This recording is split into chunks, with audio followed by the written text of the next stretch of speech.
Que impacto essas experiências tiveram nas suas crenças, na sua vida e no seu viver? Impactos diferentes. Da primeira vez, eu, embora visse a espiritualidade, visse meus mentores, não é? Eu questionava muito, mas por que a gente tem que reencarnar? Quem é que há de querer voltar, né, para esse mundo aqui tão capitalista, tão egoísta, tão difícil de viver, tão violento? Aí, à medida também que eu fui aprendendo que nós temos um aprendizado a realizar em planeta Terra, eu fui compreendendo mais essa história da reencarnação.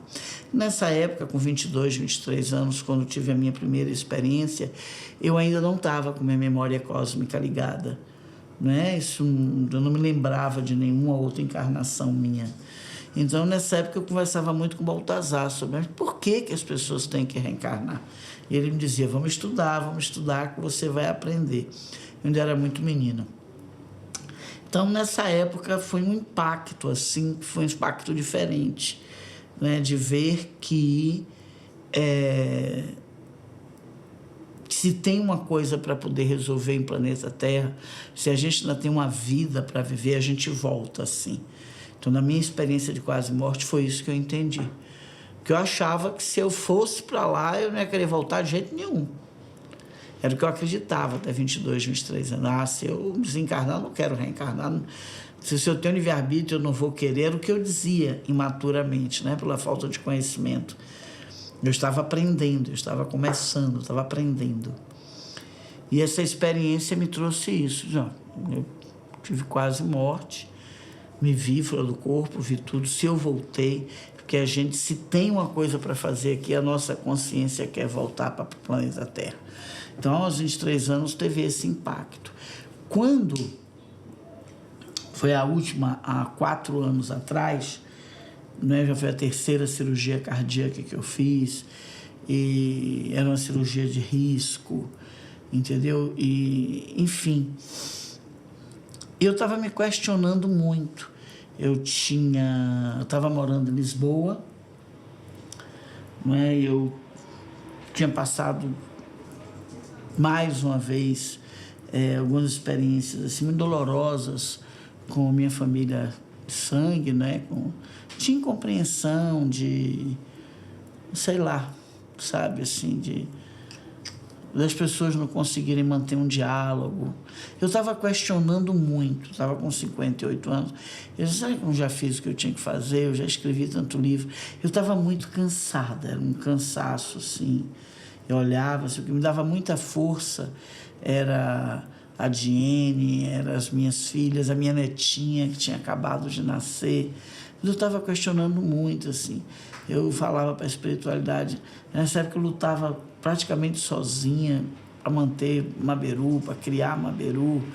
Né? Tinha ali a Flávia que ajudava quando podia e tal. Então era uma época assim que eu já estou cansada, eu já tinha assim... Só de Maberu tinha 28 anos eu lutando. Né? Os livros, as editoras diziam que as pessoas não tinham interesse de livros do tipo que eu escrevia, que eu devia escrever na linha mais da Zíbia Gasparetto, não é? Escrever romances, assim. Eu dizia, não, mas o que a espiritualidade me recomenda é outra coisa, não é o que vocês estão me recomendando. O trabalho da Zíbia é um, o meu é outro. Então eu estava questionando muito, eu estava muito cansado. E aí eu ficava, será que não já está na hora mesmo, gente, né?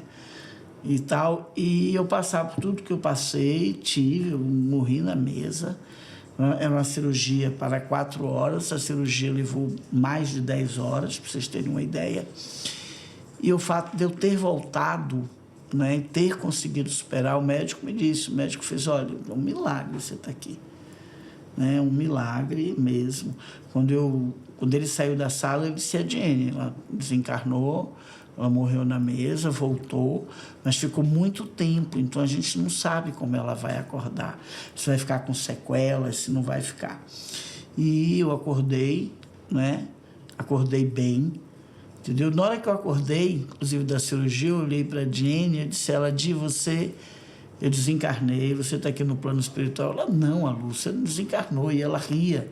Eu dizia, Jenny, é que você não sabe, você não... Você não sente. Quando a gente está no plano espiritual, é a mesma coisa que a gente está em casa, mas quando você acordar, você vai se lembrar, e eu preciso dar algumas instruções a você, né? Que instruções? Ela perguntou. Eu vou perguntar a Baltazar. Aí Baltazar chegou perto de mim e falou: você não desencarnou, você está no hospital. Aí quando eu vi o médico, né, o doutor Miguel, eu disse: gente, eu não desencarnei. Não, você não desencarnou. Porque realmente eu passei por uma experiência muito forte. Muito forte. Quando eu estava lá no canal de luz, eu sabia que já estava na minha hora, né? Eu sabia. Então, quando eu voltei para mim, no primeiro momento foi uma surpresa, depois foi: tem alguma coisa ainda que eu tenho que fazer aqui. Isso foi em agosto de 2019, essa cirurgia, né? Se tem alguma coisa ainda que eu tenho que fazer em Planeta Terra, porque não é possível. Eu tinha aquela certeza. E aí nós começamos aqui em março de 2020. E, nossa, já fiz um monte de iniciados, já escrevi muitos livros de lá para cá. Saiu até o livro das palavras, meu novo dicionário, que quando eu estiver com ele em mãos eu vou falar mais sobre ele com vocês, que não chegou para mim ainda aqui. A editora ficou de me mandar, né? Então teve esse impacto assim, dizer: não, tem alguma coisa para eu fazer, porque tem alguma coisa, mas que coisa é essa?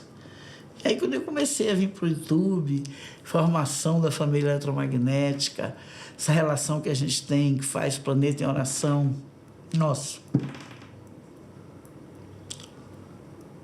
foi esse o impacto.